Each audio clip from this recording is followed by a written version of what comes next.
सरकार लाई है विद्यार्थियों के लिए डिजिटल लाइब्रेरी। बच्चों के उज्जवल भविष्य के लिए बिहार सरकार है सदा अग्रसर और तैयार। कक्षा 1 से कक्षा 12 तक की सभी पाठ्य पुस्तक पूरक सामग्री एवं वीडियो अब शिक्षा विभाग बिहार सरकार द्वारा विकसित पोर्टल पर है उपलब्ध। अध्ययन सामग्री देखने के लिए BEPCLots.bihar.gov.in पर विजिट करें अथवा एंड्रॉइड मोबाइल पर गूगल प्ले स्टोर से E-Lots ऐप डाउनलोड करें।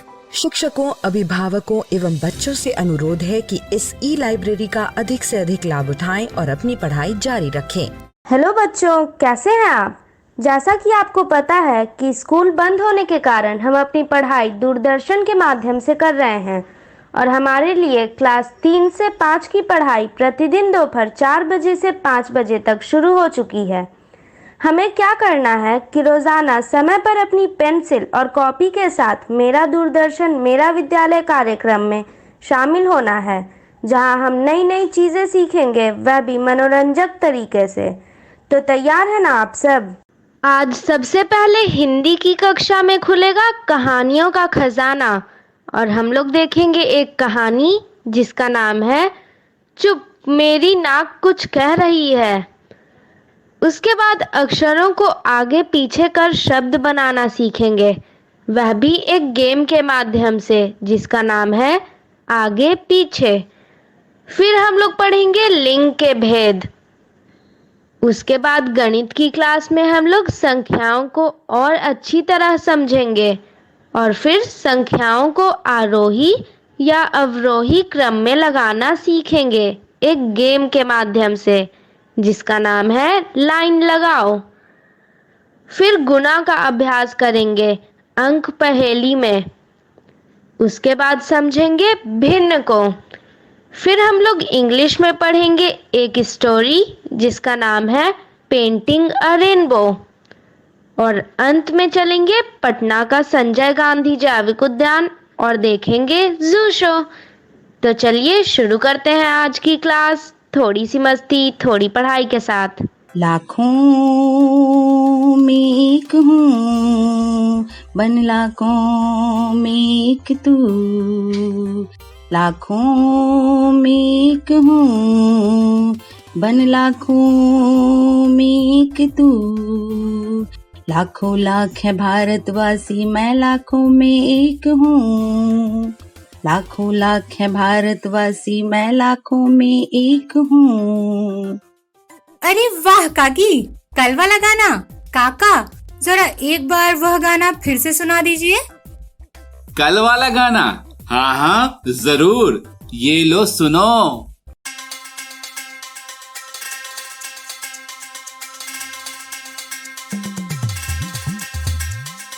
लाखों में एक हूँ, बन लाखों में एक तू।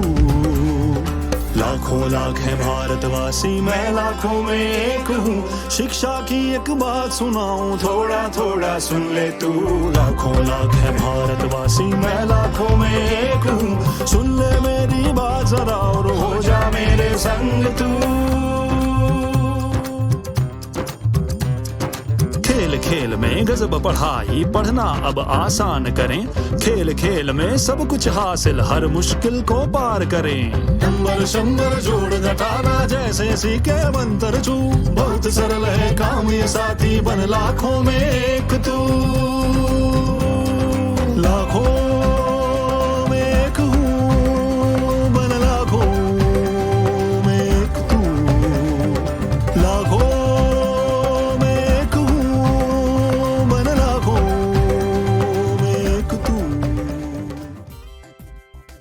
काका ये गाना बहुत ही बढ़िया है, लेकिन आज इसकी कुछ लाइनें और भी ज्यादा मजेदार थी। हाँ बिट्टू, लाखों में एक मैं। हाँ हाँ बिट्टू की काकी, तुम तो लाखों में क्या करोड़ों में एक हो। काका सिर्फ काकी है करोड़ों में एक? अरे नहीं नहीं बिट्टू, तुम्हारी काकी, टीवी देख रहे सब बच्चे, हम सब लाखों में एक हैं। सबकी अलग अलग पहचान है। ये कही ना समझदारी वाली बात। ये सब तो ठीक है काका, ये खुशबू कहाँ से आ रही है? मुझे तो कोई खुशबू नहीं आ रही है। काकी, किसी के यहाँ शुद्ध घी से कुछ बन रहा है। देखिए कितनी अच्छी खुशबू आ रही है। हाँ बिट्टू, आ तो रही है थोड़ी थोड़ी। आई आई, मुझे भी आई।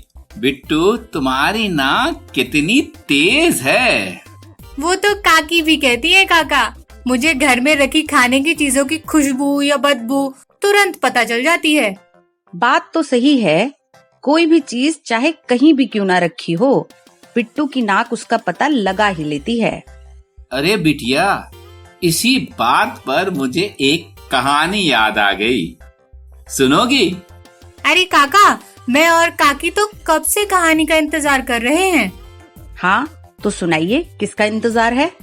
अच्छा, ऐसी बात है तो ये रही मेरे कहानी के खजाने से एक और कहानी, जिसका नाम है चुप। अरे तुम लोगों को नहीं कह रहा हूँ चुप, और बच्चों को भी नहीं कह रहा हूँ, मैं तो कहानी का नाम बता रहा हूँ।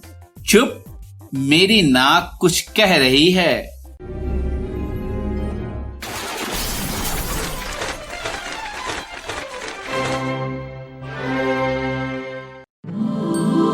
कहानी का शीर्षक चुप, मेरी नाक कुछ कह रही है।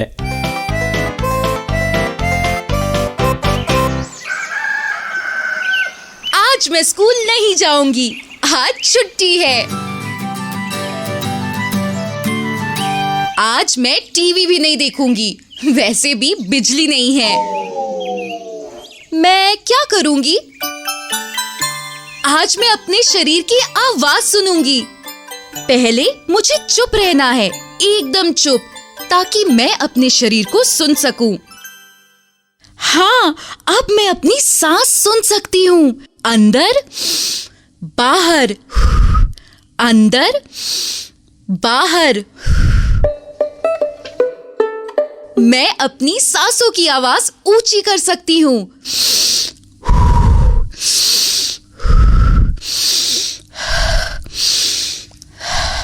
और धीमी भी।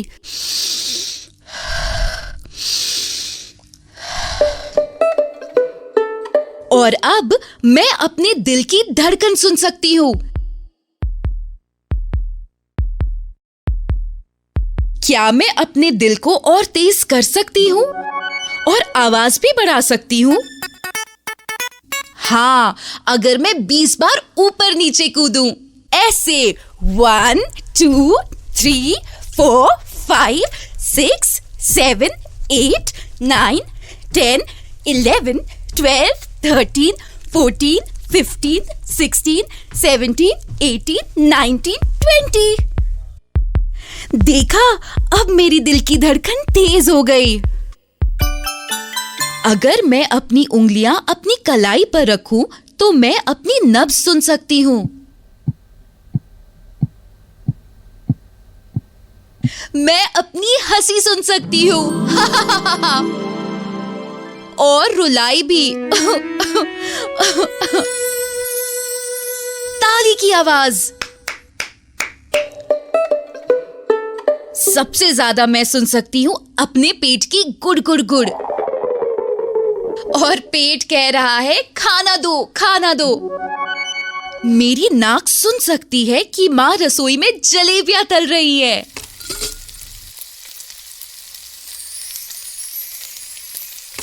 शरीर की आवाज सुनने में मजा आता है। अब मैं अपने जबड़ों को चबाते हुए सुनना चाहती हूँ और अपने पेट को माँ की स्वादिष्ट गरम गरम जलेबियां हड़पते।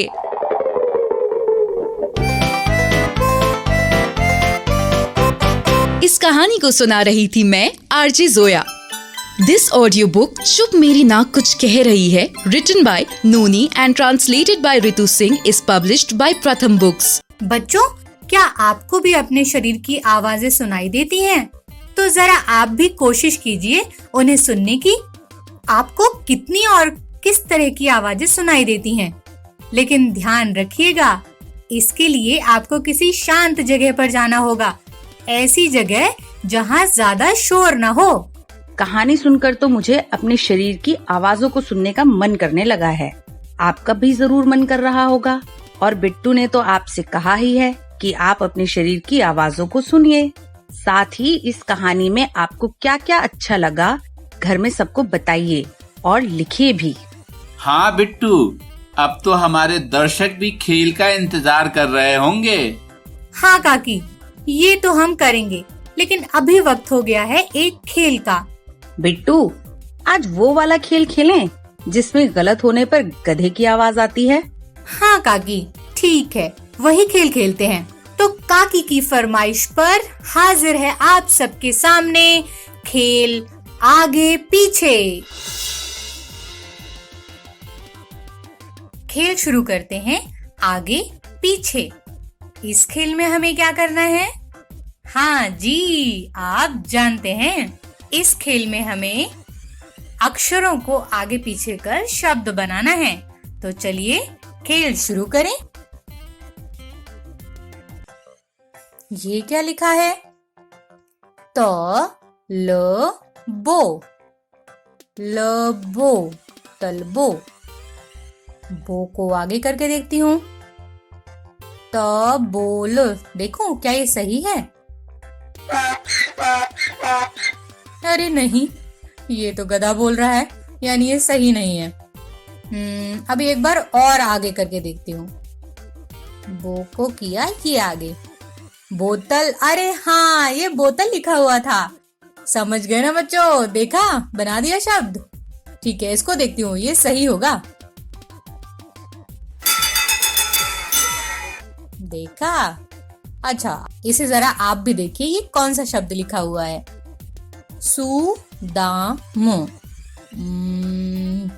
आप लोग पहचान पाए? मैं तो अभी कोशिश ही कर रही हूँ। चलिए, मैं अपनी कोशिश जारी रखती हूँ। तो द को आगे किया, दा सूम। नहीं, ये कुछ नहीं होता है। म को आगे करती हूँ, दा म सू। देखूं क्या ये सही है? अरे नहीं, ये सही नहीं है। अच्छा, अब सू को आगे करके देखती हूँ। सुदाम। देखूं क्या ये सही है? सुदामा तो सुना है, लेकिन सुदाम नहीं सुना। फिर भी शायद कोई शब्द हो। देखूं? अरे ये भी नहीं है। बच्चों, आप भी कोशिश कीजिए। माँ को आगे करती हूँ, सु म दा। माँ को और आगे करती हूँ। अरे चलो, स को पीछे, सू को पीछे कर देती हूँ। अब देखते हैं। मसूदा होता है। अच्छा, ये तो मुझे नहीं पता था। अच्छा, अब यहाँ लिखा है ची ज ना। अब ये कौन सा शब्द है? चीजना। आप लोग समझ पाए कि ये कौन सा शब्द है? मैं तो अभी नहीं समझ पाई। चलिए कोशिश करती हूँ। चीनाज। देखूं? ये तो नहीं है। तो ना चीज। देखा? अब आते हैं दजरा। दजरा क्या होता है? दजदरा। देखें? गलत है। राजद। देखें? अब देखते हैं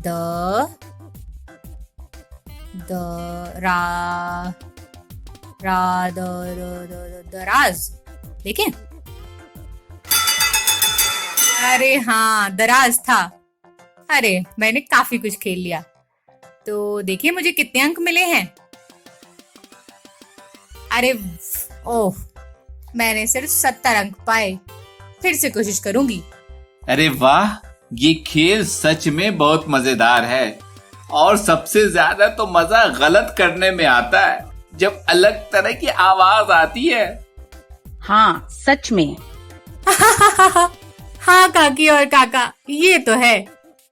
तो बच्चों, जरा आप भी इन शब्दों को आगे पीछे करके सही शब्द बनाइए।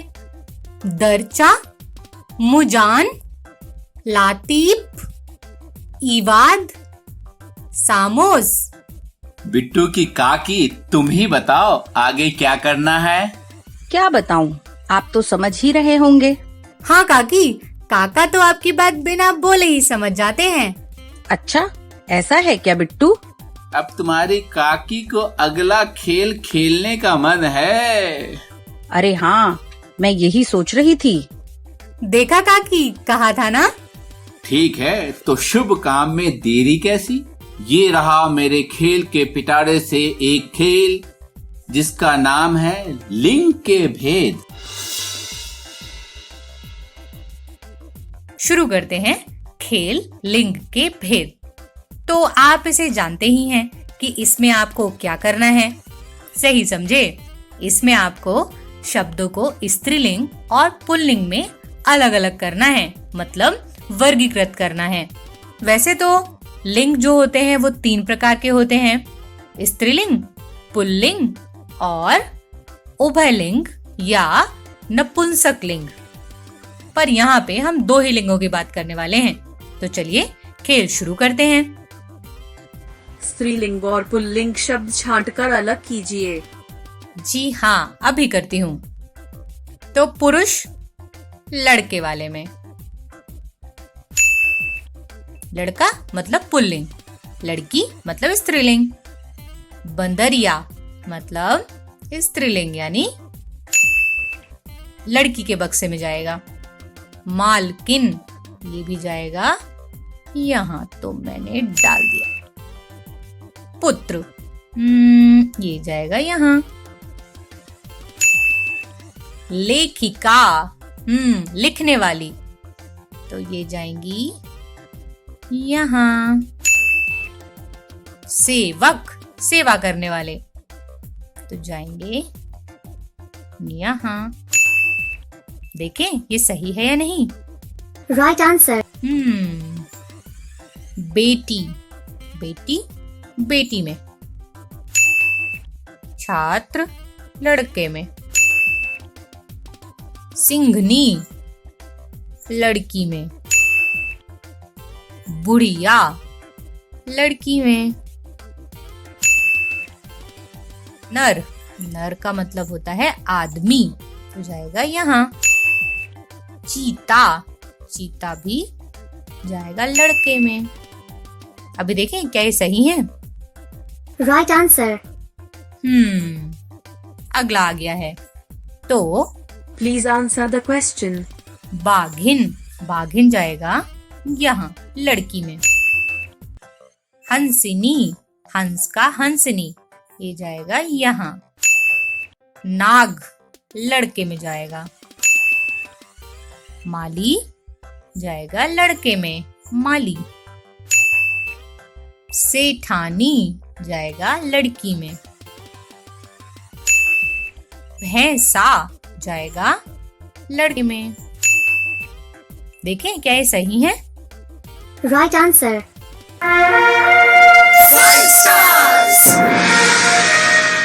अरे वाह, मुझे पूरे 5 स्टार मिले हैं। ये बिट्टू के काका, इन खेलों को खेलकर ऐसा लगता है कि हम तो बिना ध्यान दिए कितने ही शब्दों के लिंग बदल देते हैं। हाँ काकी, लेकिन मुश्किल तब होती है जिन शब्दों को स्त्रियों और पुरुषों दोनों के लिए इस्तेमाल कर सकते हैं। उन्हें कैसे पहचाना जाए? अच्छा, क्या तुम कुछ ऐसे शब्द बता सकती हो? हाँ काका, हमारे स्कूल में हमारे हिंदी के सर ने हमें बताया था।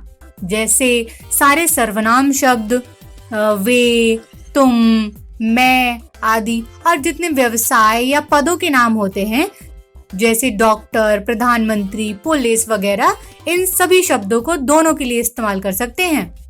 लेकिन बिट्टू, इन्हें कहते क्या हैं व्याकरण में? काकी, इन्हें उभयलिंगी या नपुंसक लिंगी शब्द कहते हैं। बहुत बढ़िया बिट्टू, बहुत अच्छे से समझाया तुमने हमें। हाँ, तो बच्चों, अपने आसपास के शब्दों को आप भी ध्यान से सुनिए, पता कीजिए और उन्हें कॉपी में लिखकर बताइए कि वे शब्द स्त्रीलिंग हैं, पुल्लिंग हैं या उभयलिंगी हैं। डर से नहीं तैयारी से आगे कदम बढ़ाना है। रुकी जिंदगी में चहल पहल वापस फिर से लाना है। धोकर हाथ पहन कर मास्क सुरक्षित जीवन चलाना है। सुरक्षित जीवन चलाना है। डर कर नहीं तैयारी से आगे कदम बढ़ाना है। डर कर नहीं तैयारी से आगे कदम बढ़ाना है। रखेंगे 2 गज की दूरी, सबको पौष्टिक आहार खिलाएंगे, बच्चों और बूढ़ों का करेंगे ख्याल। रोगी नहीं, रोग से लड़ कोरोना को हराएंगे। स्वास्थ्य केंद्र फिर से खुल गए, जिनका लाभ उठाना है। रुकी जिंदगी में चहल पहल वापस फिर से लाना है। धोकर हाथ पहन कर मास्क सुरक्षित जीवन चलाना है। सुरक्षित जीवन चलाना है। डर कर नहीं तैयारी से आगे कदम बढ़ाना है। डर कर नहीं तैयारी से आगे कदम बढ़ाना है। टीकाकरण की शुरुआत हो गई है, पर पहले की तरह हमें मास्क लगाना और 2 गज की दूरी बनाए रखना अभी भी जरूरी है। स्वास्थ्य विभाग और सूचना एवं जनसंपर्क विभाग बिहार सरकार द्वारा जनहित में जारी। जीतेगा बिहार। हिंदी की कहानी हमने सुन ली और खेल भी खेल लिए, और उसी के साथ हमारा हिंदी का पहला पीरियड खत्म भी हो गया। अब हमारे मैथ्स के पीरियड का वक्त हो गया है। मैथ्स में यानी गणित में हम आज खेल खेल में जो चीजें सीखेंगे वो आप अपनी कॉपी में नोट जरूर करिएगा, ठीक है? आइए आज फिर से हम एक नई संख्या के बारे में चर्चा करते हैं, उसको समझने की कोशिश करते हैं। ये नई संख्या कौन सी है, सोचकर बताइए। जी हाँ, ये नई संख्या है 125। अब देखते हैं इस नई संख्या में इकाई, दहाई और सैकड़े के स्थानों को ध्यान से।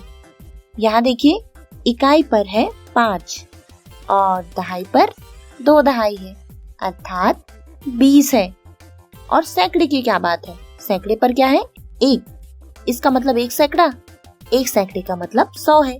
इसका अर्थ है कि ये 125 लिखा हुआ है।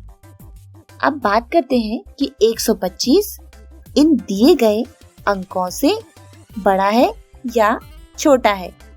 चलो शुरू करते हैं। ये संख्या रेखा है, संख्या रेखा पर लाल अंक दर्शा रहा है, ये लाल बिंदु, कि यहाँ पर 125 है। अब आप ये पीले बिंदु से देखिए, सबसे पहले ये पीला बिंदु 100 पर है, इसका मतलब है 100 आगे है 125 के, 100 छोटा होगा, इसलिए 125 100 से बड़ा है। बात 120 की करते हैं, तो देखिए 120 125 से छोटा है, मतलब 125 120 से बड़ा हुआ। देखिए 135 कहाँ है, अरे ये तो 125 से आगे निकल गया, इसका मतलब है 125 135 से छोटा है। और ये 150, जी हाँ 150 भी 125 से बड़ा है, मतलब 125 हुआ 150 से छोटा। तो हमने जाना कि ये 125 किन संख्याओं से छोटा है और किन से बड़ा है। अब बात करते हैं सम और विषम की। तो यहाँ पर देखिए 125 सम है या विषम, ये जानने से पहले हमें जानना होगा कि सम और विषम क्या होते हैं। आपको पता है, पर फिर भी एक बार हम दोबारा रिवाइज करते हैं। देखिए सम संख्या वो है जो 2 से विभाजित की जा सके, और विषम जिसे 2 से विभाजित नहीं किया जा सकता। तो 125 क्या है, सम या विषम? क्या लगता है 125 को 2 से विभाजित किया जा सकता है क्या? आइए देखते हैं। ये हैं कुछ 125 से के बीच बीच के नंबर, हमें इनमें देखना है। देखिए 100 के बाद बढ़ते हैं, 100 के बाद देखिए 2 पायदान बढ़ेंगे, क्यों? क्योंकि 2 से विभाजित करना है ना। तो देखिए 100 के बाद 102, 104, 106, 108, 110, 112, 114, 116, 118, 120 और आगे आए तो 122, 124, 126, 128 और 130। पर देखिए यहाँ कहीं 125 तो आया ही नहीं। इसका क्या मतलब है? इसका मतलब है कि 125 सम संख्या नहीं है, यह एक विषम संख्या है। अब बात करते हैं अभाज्य संख्या की। तो 125 अभाज्य संख्या है या नहीं, यह देखते हैं। इसके लिए सबसे पहले हमें जानना होगा कि अभाज्य संख्या क्या होती है। तो अभाज्य संख्या वह जिसे एक और स्वयं की संख्या के अलावा किसी भी संख्या से विभाजित नहीं किया जा सकता। तो देखते हैं 125 विभाजित होता है या नहीं। चलिए यहाँ पर देखिए 2 का पहाड़ा, क्या 2 से विभाजित हो रहा है 125? 124 के बाद दिख रहा है आपको कि 126 आ गया है। इसका मतलब है यहाँ तो 125 से विभाजन नहीं हो रहा। अब देखते हैं 5 में। यहाँ 5 का पहाड़ा लिखा हुआ है। 5 के पहाड़े में देखिए आप 100, 105, 110, 115, 120 और ये रहा 125। इसका मतलब 5 के पहाड़े में 125 आता है। अब चलते हैं 24 के पहाड़े पे। यहाँ देखिए 24 के पहाड़े में 125 है क्या? बिल्कुल नहीं है, क्योंकि यहाँ 120 के बाद सीधे 144 पे पहुंच गए हैं। तो यहाँ 125 आ ही नहीं सकता। बात करते हैं 25 के पहाड़े की। 25 के पहाड़े में देखिए 25, 50, 75, 100 और ये रहा 125। जी हाँ, मतलब 125 अन्य पहाड़े में भी मिल रहा है। इसका मतलब हुआ यह एक अभाज्य संख्या नहीं है। तो इस तरह हमने जाना कि 125 एक विषम संख्या है और अभाज्य संख्या नहीं है। अब आप भी ऐसे ही अन्य संख्याओं के बारे में पता कीजिए। हम फिर मिलेंगे। हेलो दोस्तों, आज हम खेलने वाले हैं खेल लाइन लगाओ। तो आपको पता है कि लाइन 2 तरह से लगाई जा सकती है। सबसे छोटे से शुरू करते हुए अंत में सबसे बड़ा रखा जाए, या इससे उल्टा किया जाए, पहले सबसे बड़ा रखा जाए फिर उससे छोटा, और इस तरह से करते हुए सबसे अंत में सबसे छोटा रखा जाए। इस खेल में हम संख्याओं को एक लाइन में सजाएंगे। तो चलिए खेलते हैं हम अपना खेल लाइन लगाओ। सबसे पहले हम इसका पहला भाग खेलेंगे। संख्याओं को क्रम में लगाने के लिए सही जगह पर उठाकर रखें। यहाँ पर हमें संख्याओं को आरोही यानी कि बढ़ते हुए क्रम में लगाना है। तो सबसे पहले हम यहाँ पर सबसे छोटी संख्या रखेंगे। तो देखिए इन सब में सबसे छोटी संख्या कौन सी है? यहाँ पर सबसे छोटी संख्या दी है 832। 832 के बाद कौन सा नंबर आएगा? जी हाँ, 833। अगला नंबर आएगा 834, 835, 836, 837। दोस्तों, आप देख रहे होंगे कि जैसे जैसे हम संख्याओं को उनके सही क्रम में लगाते जा रहे हैं, पीले पत्तों का रंग हरा होता जा रहा है। इसका मतलब जब पत्ते हरे हो रहे हैं तो मतलब हम सही तरह से संख्याओं को क्रम में लगा रहे हैं। चलिए 837 के बाद नंबर आएगा 838, 839, 840, 841, 842 और अंत में 843। चलिए आगे बढ़ते हैं। यहाँ पर हमें संख्याओं को अवरोही यानी कि घटते हुए क्रम में लगाना है। तो सबसे पहले सबसे बड़ी संख्या लिखी जाएगी। तो यहाँ पर देखिए सबसे बड़ी संख्या कौन सी है? यहाँ पर सबसे बड़ी संख्या दी है 996। 996 के बाद देखिए कौन सी आएगी? 995, 994, 993। फिर देखिए इसके बाद आएगी 992, 991, 990, 989, 988, 88 के बाद आएगा नंबर 987, फिर 986 और अंत में 985। तो इस तरह से हमने संख्याओं को दो तरह से लगाया, आरोही क्रम और अवरोही क्रम। आप घर पर भी इस तरह से अलग अलग संख्याओं को लिखकर उन्हें आरोही और अवरोही क्रम में लगा सकते हैं। घर पर रहिए, सुरक्षित रहिए और नई नई चीजें सीखते रहिए। धन्यवाद। हेलो दोस्तों, कैसे हैं आप? आइए आज हम फिर से एक नई अंक पहेली हल करेंगे। बताइए ये अंक पहेली किसके बारे में है? जी हाँ, आप बिल्कुल सही हो। इस अंक पहेली में हमें गुणा दिख रहे हैं। इसका मतलब है कि हमें गुणा करना है। चलो शुरू करते हैं इस पहले कॉलम के साथ। तो पहले कॉलम में सबसे अंतिम बॉक्स खाली है, मतलब हमें सबसे अंतिम बॉक्स में क्या आएगा ये बताना है। तो 5 का गुना 3 में करने पर क्या प्राप्त होगा? 5 का गुना 2 में करने पर 10 और 3 में करने पर 15 मिलते हैं। चलो अब इस ऊपर वाली पंक्ति पे देखो। 5 का गुना किस में करने पर 20, 5 का गुना 2 में करने पर 10 और 4 में करने पर 20। ये तो आसान था। आप देखिए इस अंतिम कॉलम में क्या है? 20 का गुना कितने में करने पर 60। तो ये तो आसान है।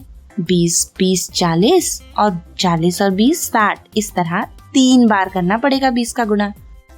और अब बिल्कुल आसान सा क्वेश्चन, इस बीच वाले कॉलम में देखिए 4 का गुना कितने में करने पर 4 मिल जाएगा? जी हाँ, 4 का गुना 1 में करेंगे तभी 4 प्राप्त होगा। तो इस तरह हमारी अंक पहेली हो चुकी है हल। और अब आपको एक एक बॉक्स को अच्छे से मिलाना है। चलो अब बढ़ते हैं अगली अंक पहेली की ओर। अगली अंक पहेली में सबसे पहले कॉलम को देखें। पहले कॉलम में एक बॉक्स खाली है, हमें उसे फिल करना है। तो शुरू करते हैं। 8 का गुणा किस में करने पर 40। तो 8 का पहाड़ा सभी को आता है, चलो मेरे साथ पढ़ो।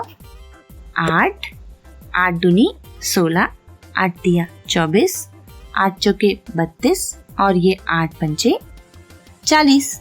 इस तरह यहाँ 40 हो जाएगा। अब आते हैं इस ऊपर वाली पंक्ति पे। 8 का गुणा किस में करने पर 24 आता है? तो अभी बताया, 8 दूनी 16 और 8 तिया 24 होते हैं। इसका मतलब यहाँ 3 आएगा। और अब बीच वाली पंक्ति में ये तो बहुत आसान है। 5 का गुणा 1 में करने पर कितना प्राप्त होगा? जी हाँ, 5 का गुणा 1 में करने पर 5 और 3 का गुणा 1 में करने पर, जी हाँ बिल्कुल सही, 3 का गुणा 1 में करने पर 3 प्राप्त होता है। तो अब बारी है सारे बॉक्स को एक बार अच्छे से जांच कर लीजिएगा। फिर बढ़ते हैं अगली अंक पहेली की ओर। चलो इस बार आपको बहुत मेहनत करनी है और जल्दी जल्दी बताना है। शुरू करते हैं सबसे ऊपर वाली पंक्ति से। तो बताइए सबसे ऊपर वाली पंक्ति में हमें कौन सा बॉक्स भरना है? जी हाँ, ये खाली बॉक्स। 6 का गुणा कितने में करने पर 18 आते हैं? तो 6 दूनी 12 और ये 6 तिया 18 होते हैं। इसका मतलब 3 में गुणा करेंगे, तो इस खाली बॉक्स पे 3 लिख देंगे। और अब बढ़ते हैं इस पहले कॉलम में। 6 का गुणा 7 में करने पर कितना प्राप्त होगा? तो 6 का पहाड़ा सबको आता है और 6 7 42 होता है। अब बारी है बीच वाले कॉलम की। बीच वाला कॉलम बहुत आसान, जो हमने अभी हल किया था। 3 का गुणा 1 में करने पर कितना प्राप्त होगा? तो 3 एकम 3 होता है। तो इसलिए 3 का गुणा 1 में करने पर 3 ही प्राप्त होता है।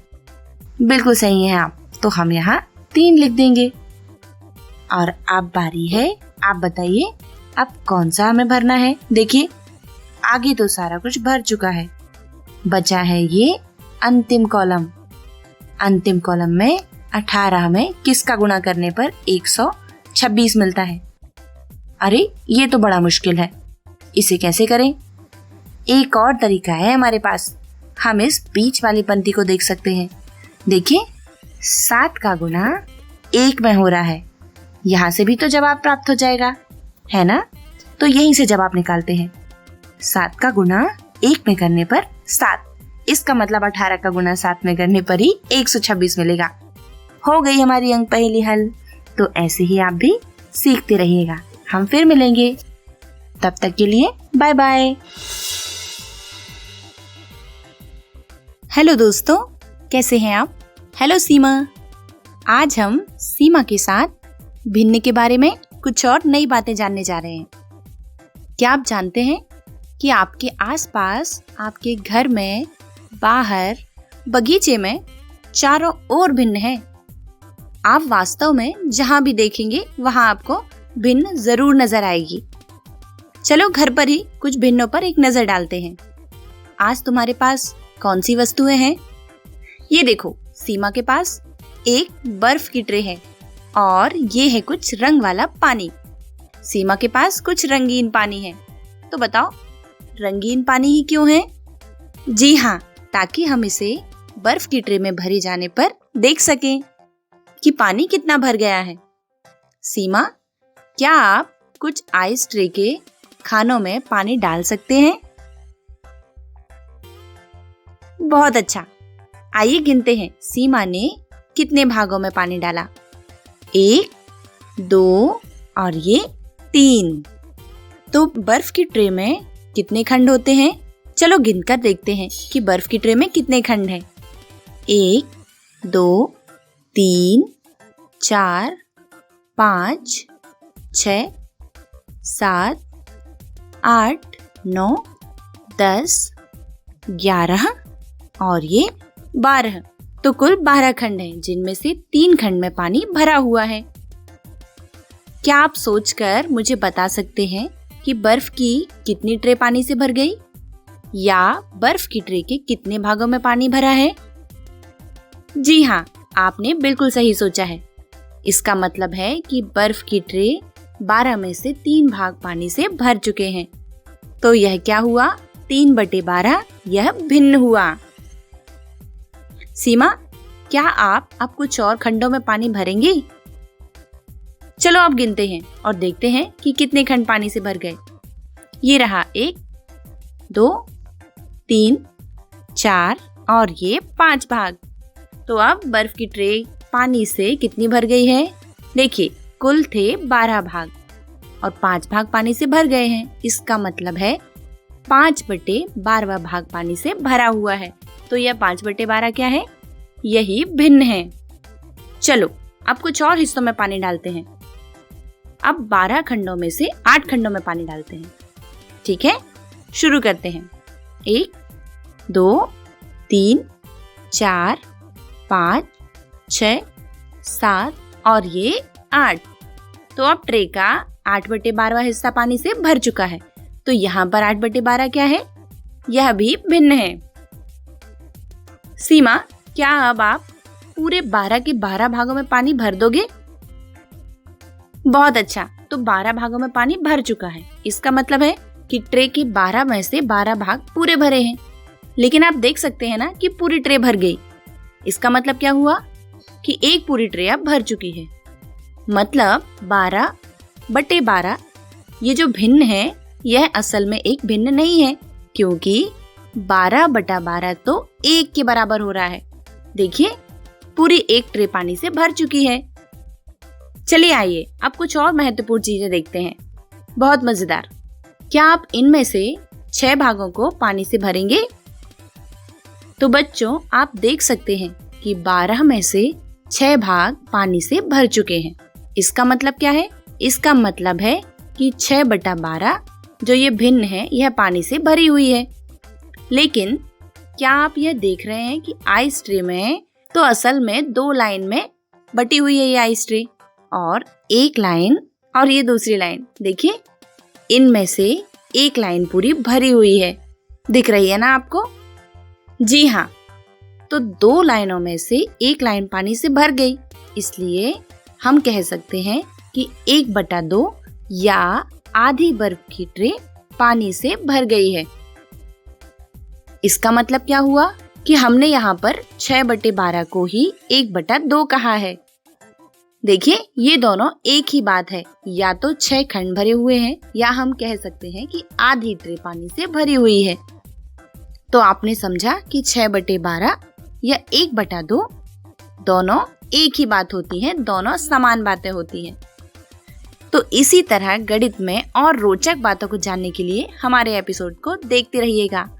Thank you Seema. Bye bye बच्चों, फिर मिलेंगे। मुझे बारिश को गिरते हुए देखना बहुत पसंद है और उससे भी ज्यादा बारिश के बाद इंद्रधनुष को देखना। इंद्रधनुष में 7 रंग होते हैं। इंद्रधनुष को अंग्रेजी में रेनबो कहते हैं। मुझे तो रेनबो का चित्र निकालकर उसे रंगना बहुत पसंद है। आज की हमारी स्टोरी भी रेनबो को पेंट करने की है। यह स्टोरी लिखी है डॉक्टर माधुरी पै और डॉक्टर माधव चव्हाण ने और स्टोरी के चित्रकार हैं अलका खैरमोड़े। चलिए स्टोरी सुनते हैं। I am Munni. I want to paint. I like red.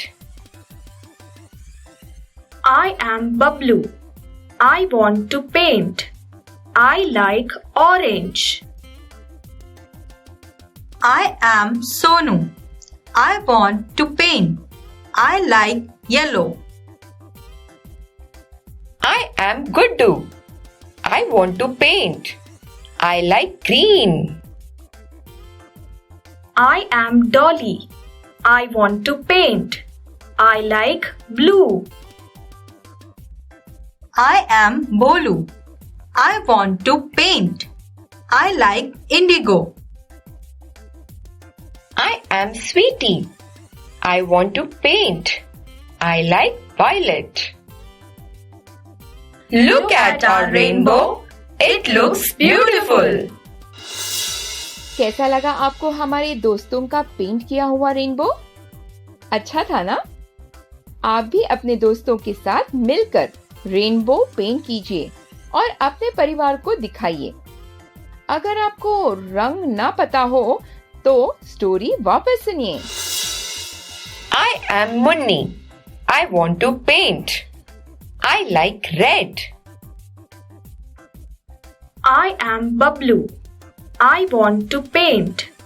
I like orange. I am Sonu. I want to paint. I like yellow. I am Guddu. I want to paint. I like green. I am Dolly. I want to paint. I like blue. I am Bolu. I want to paint. I like indigo. I am Sweetie. I want to paint. I like violet. Look at our rainbow. It looks beautiful.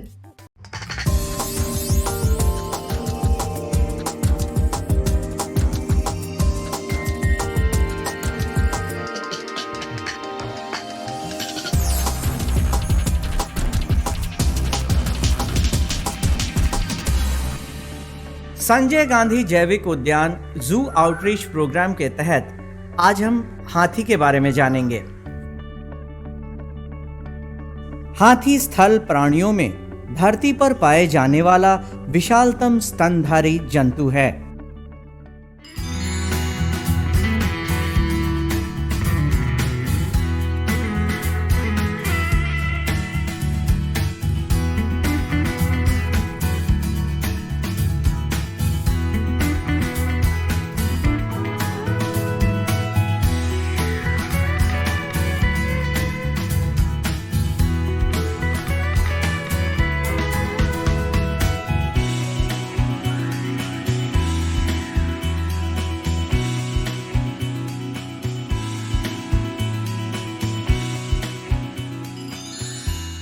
एशियाई सभ्यताओं में हाथी बुद्धिमता का प्रतीक माना जाता है। ये अपनी स्मरण शक्ति तथा बुद्धिमानी के लिए प्रसिद्ध है। आमतौर पर इनका वजन 5000 किलो तक होता है।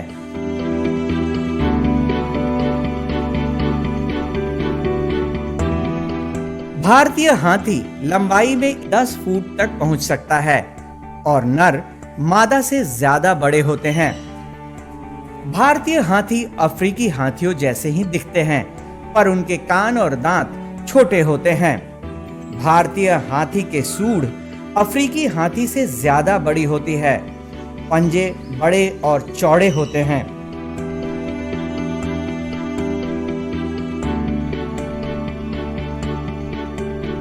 जैसा कि हम जानते हैं कि ये हाथी जो है वो बच्चे और सभी वर्ग के जो दर्शक हैं उनमें खासा लोकप्रिय होता है और ये काफ़ी फ्रेंडली होते हैं दर्शकों के लिए। पटना जू में अभी वर्तमान में 2 हथनी हैं जिनका नाम माला और लक्ष्मी है और माला की उम्र लगभग 40 साल है, लक्ष्मी की उम्र लगभग 12 साल है।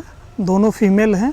हाथियों को पानी से बहुत लगाव होता है, इसके लिए पटना जू में एक बड़ा सा पॉन्ड का भी निर्माण किया गया है जिसमें पानी भरा जाता है। इसके अतिरिक्त इनके नहाने के लिए, पीने के लिए भी अलग से पानी की व्यवस्था है।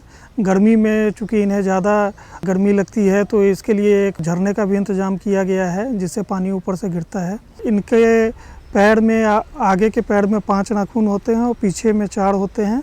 इसके अतिरिक्त इनके शरीर पर बाल बहुत कम होता है, न के बराबर होता है। पटना जू के अंदर में जो एलिफेंट्स हैं इनका खाने के लिए हम मेनली जो डाल पत्ते हैं अलग अलग तरह के, इसके अतिरिक्त गन्ना, केले का थम इत्यादि इन्हें दिया जाता है जो इन्हें काफ़ी पसंद है। इसके अतिरिक्त जो फ्रूट्स होते हैं, सीजनल फ्रूट्स होते हैं, वो भी इन्हें दिए जाते हैं। प्रतिदिन लगभग 150 kg एक एलिफेंट को खाना दिया जाता है।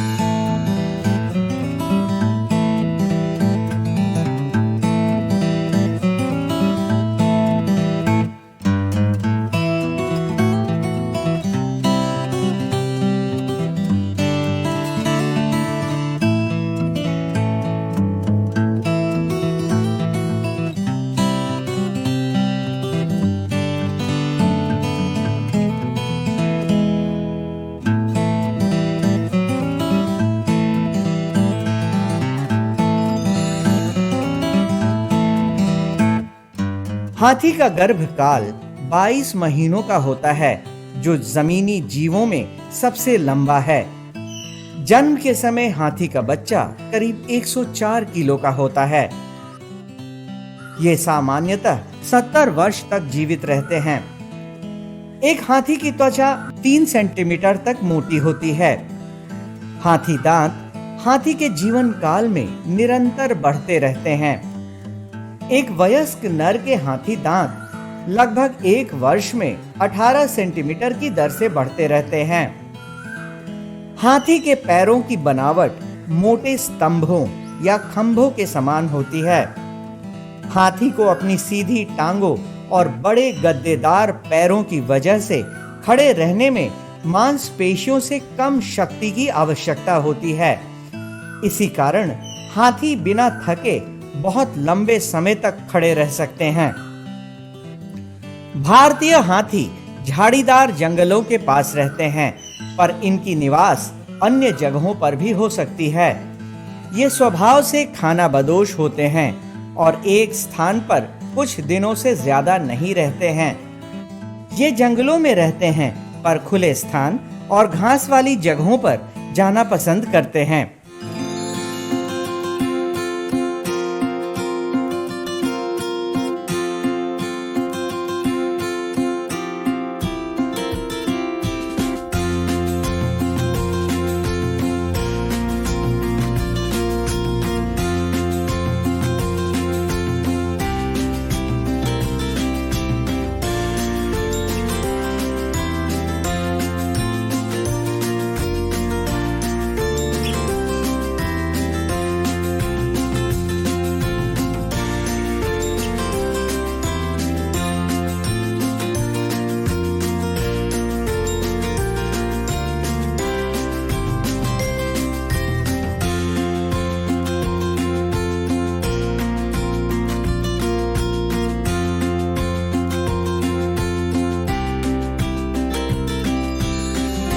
सूंड हाथी की नाक और उसके ऊपरी ओठ की संधि है। लंबी हो जाने के कारण यह हाथी का सबसे महत्वपूर्ण तथा कार्य कुशल अंग बन गया है। एक तरफ तो हाथी की सूंड इतनी संवेदनशील होती है कि घास का एक तिनका भी उठा लेती है, तो दूसरी तरफ इनकी मजबूती भी होती है और ये पेड़ की टहनियों को भी उखाड़ लेते हैं। आज की कड़ी में बस इतना ही। अगले एपिसोड में फिर मिलेंगे, तब तक के लिए नमस्कार।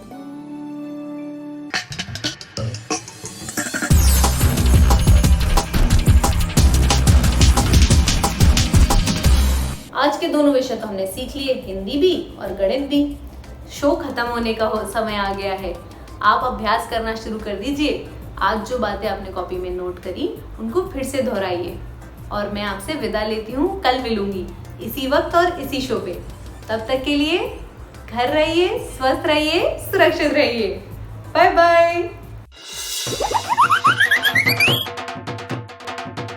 तो आशा करती हूँ बच्चों, आज के एपिसोड में आपने जरूर कुछ नया सीखा होगा। तो घर पर रहें, पढ़ते रहें, बढ़ते रहें। मिलते हैं अगले एपिसोड में। बाय बाय बच्चों।